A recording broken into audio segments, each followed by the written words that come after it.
في 20. اللاعب امانوف ارسلان رقم 71 وسردييف في الجانب الشمال، وفي الجانب اليمين امامنا هنا بنشوف اللاعب خاشيموف. الكرات الخطيره، الكرات 5 بالمناسبه ليه في مرحله المجموعات. امامنا الكرات العاليه من الجنب الشمال زوتايف، والثاني امام الريان وامام الوحده كان لعب الحارس عساف الجرني. النهارده بنشوف فلوم البيشي. ادي انطلاقه هنا من جانب اللاعب اللي بينطلق في الجبهه الشمال، اللاعب توربو القاب في بطوله كاس اوزبكستان. امامنا هنا ضغط المره دي. ادي كره الشمراني، لكن على طول امامنا طشقند. كرات العاليه على طول. التقدم هنا من قبل اسلاموف في 7 لقاءات، 5 فوز وتعادل وهزيمه. هزيمه كانت من الفيصلي وتعادل اكيد في هذه المباراه. كره على طول كره وتغطيه ممتازه في اللقطه الماضيه. العسيري النهارده احمد العسيري اول كره من خلال، طبعا شفنا بعض العرضيات تعامل معها في الدفاع. جميل قوي من البيشي. ادي امامنا عبد العزيز البيشي الذي ظهر مع المنتخب السعودي. رومارينيو البرازيلي هنا من خطأ في التمركز وفي الكرة الماضية والركنية اللي بتعدي، ورومارينيو يسجل اول اهداف الاتي، اول اهداف النمور الاسيوية هنا، وفرحة الهدف الاول اللي بياتي بعد مرور 12 دقيقة. امامنا كرة الركنية اللي اتلعبت، وعلى طول اللمسة الجميلة من رومارينيو، والخطأ الدفاعي الكبير من اسلوم ومن اسماعيلوف. وياتي امامنا هنا اللاعب رومارينيو، اللاعب السابق في الجيش القطري حاليا طبعا الدحيل بعد دمج الجيش والاخويا. بص امامنا هنا الركنية ملعوبة من فهد المولد. امامنا هي الركنية عدت ولم يتوقعها لا دوكيتش ولا القائد اسماعيلوف ولا اسلوم، لكن اللي توقعها واللي انتظرها واللي وضع قدمه هنا باقتدار في هذه اللقطة رومارينيو، لاعب الجزيرة السابق ايضا في دولة الامارات، هو اللي سجل اول اهداف التكور في الزيارات السابقة لاوزبكستان. كل التوفيق للاتحاد. يعيدها بالقدم الشمال، يشيلها على طول، شالها حلوه قوي، شالها حلوه قوي في اللقطه الماضيه. قوف الذي سجل في طبعا لقاء الوحده، فازوا على الوحده 2-0. صاحب اللمحات الجميله، صاحب اللمحات، فوز 4-3 على الباطن احمدي، وايضا الكسندر بريجوفيتش طبعا اللاعب الصربي اللي فاز بالمناسبه فريقه السابق الجرني. ادي فواز 3 لقاءات دوليه مع الاخضر السعودي كان عزيز البيشي. فاول على البيشي. ادي عبد العزيز البيشي الشباب الموسم. انطلاقه امامنا هنا من الخطير اللاعب امانوف.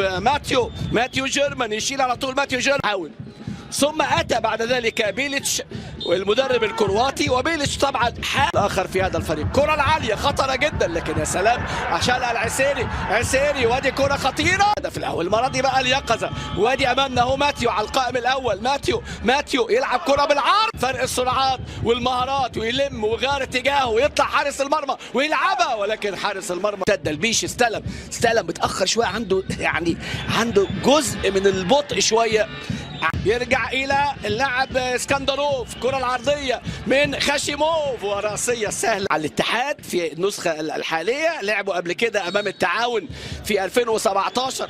اللاعب ريتشايف رقم 9 لضمن البدلاء. كره خطره جدا جدا، كره خطره جدا جدا. امامنا الفاول اتعمل ويسجل امامنا اللاعب تيمور عبد الخالقوف هدف التعادل في الدقيقه 36. ديما لاعب تيمور خوجة خد الكورة اللي اتلعبت من جمشيد. وادي امامنا هنا الاحتجاج على التحكيم والمطالبة براية وتسلل في هذه الكرة وفي هذه اللقطة، لكن هنشوف الحكم فومينجا هيعمل ايه في القرار. احتجاج على هدف تيما. كرة الفاول، كرة في ظهر المدافعين اتحرك لها اللاعب تيمور خان عبد الخالقوف. بص امامنا الاعاده، بص الاعاده 12 من ركنيه فهد المولد، وعادل اللاعب تيمور خوجة اكثر من 65 35. انطلاقه زوتايف لكن طلعها الى خارج الملعب. استلام امامنا من اللاعب جمشيد، خطير خطير خطير خطير. الكره امامنا هنا، الحاجات اللي بتتحضر لان بدا دور سانوجو ودور ايضا اللاعب سميري، والدعم مش موجود من البيشي. بداوا يلعبوا في المساحات اللي ما بين وسط ملعب الاتحاد. امامنا هنا الكرات اللي بتتلعب داخل منطقه الجزاء، تصليحه وتسديده. سانوجو ضغط استلام المولد، سانوجو يا ولد اتعملت حلوه ولكن رومارينيو كرة حلوة قوي وهدف ضائع هنا في اللقطة الماضية، هدف ضائع.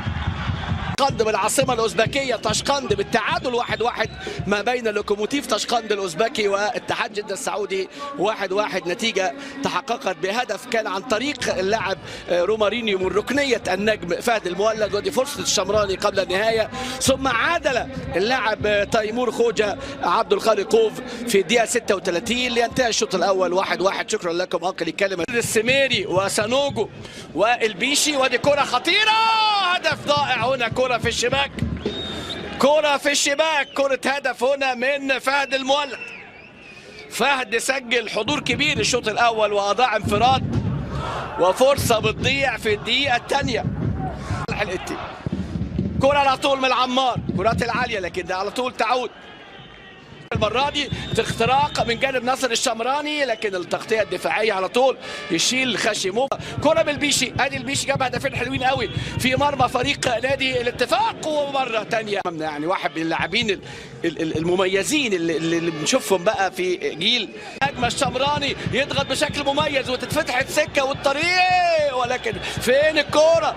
استلام المرة دي من جانب اللاعب توروبوف، عرضية الخطيرة من جانب خشيموف، لكن تدخل ولعب لسبارتاك ألينيا، ولعب ايضا في روبن كازان وموتيف لوكوموتيف. انطلاقه المره دي، محاوله من جانب زوتايف، خطيره الكره لكن الكره يطلع الشمراني 35 عام نجم الكره السعوديه ويغربي اللي انضم قادما من نادي بشاك شهير. وادي كره مسدده بعيده كره بعيده، تسديده من اللاعب اسكندروف وكره سردور ولكن الى خارج الملعب. يا ولد تريحه حلوه قوي من جانب البيشي، والتسديده المره دي من جانب سانوجو. اتمنى الاتحاد يسجل لانه يستحق ان هو يسجل حقيقي.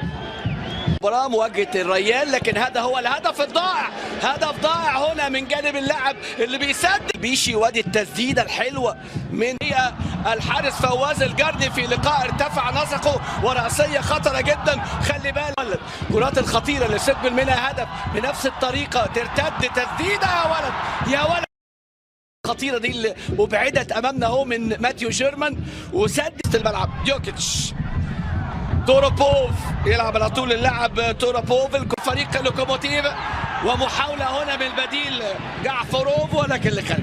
استلام امامنا هنا مولد، لكن كره بعيده فهد المولد. الشيء الايجابي النهارده كثر حطها فوق العارضه، انطلاقه حلوه قوي يعملها بشكل مميز. وادي هدف يا رومارينيو، مش ممكن قلنا جول 100%. وادي اسماعيلي هذا الموسم. استلام امامنا هنا ومحاوله من جانب اللاعب المتقدم امامنا هو زوتايف، لكن اللي هنا بنتابع انطلاقه هنا لمه حلوه قوي. ادي فهد المولد معموله حلوه يا ولد لكن الكره مش عايزه رومارينيو للمره الثانيه في الدقيقه 68 وفي الدقيقه